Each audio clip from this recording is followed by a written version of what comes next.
10 गुना ज्यादा आवाज ਤੁਹਾਡੀ आनी चाहिए सरकार ने आशिक नहीं यार सुनो भाई सुनो सुनो ये कहते ने सानू शाम तक सड़क खाली चाहिए ने और मैं कहा छिड़िया टलिया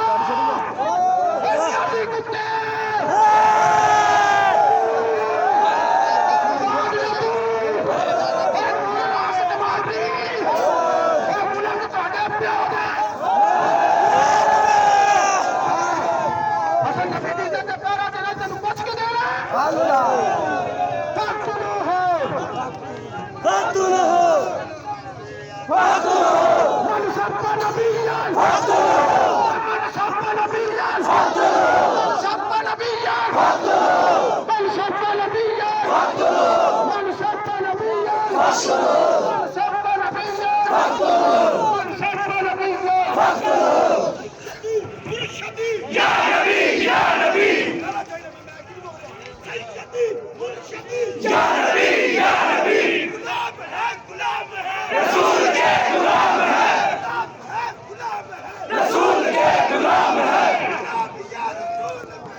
जिंदगी फजूल है।